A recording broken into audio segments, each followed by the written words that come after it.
लग्नाचे दागिने म्हणजे श्रीमंत पेशवाई दागिने. नाशिकचे सुप्रसिद्ध सराफ मयूर अलंकार सराफ. ताज्या बातम्यांसाठी नाशिक न्यूजच्या YouTube चॅनलला सबस्क्राईब करा आणि बेल आयकॉनला प्रेस करा.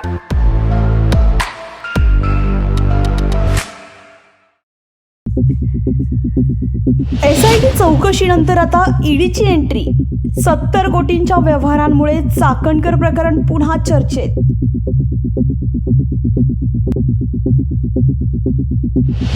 अशोक खरात प्रकरणात मोठा ट्विस्ट. SIT नंतर आता ईडीकडून आर्थिक व्यवहारांची चौकशी सुरू.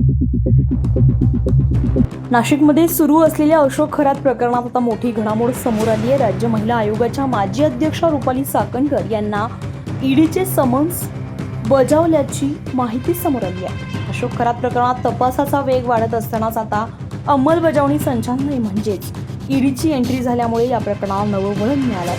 2 दिवसांपूर्वीच विशेष तपास पथक SIT कडून रुपाली चाकणकर यांची तब्बल 5.5 तास कसून चौकशी करण्यात आली होती. त्यानंतर आता ईडीकडून समन्स बजावल्याची सूत्रांची माहिती समोर येते आहे.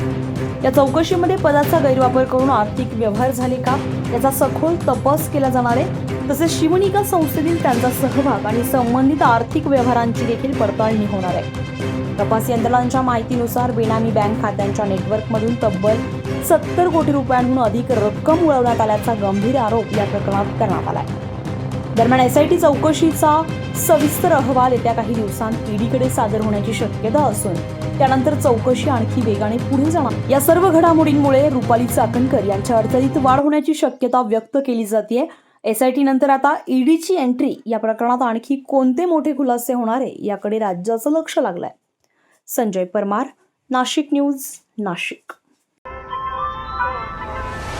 ताज्या बातम्यांसाठी नाशिक न्यूजच्या YouTube चॅनलला सबस्क्राईब करा आणि बेल आयकॉनला प्रेस करा.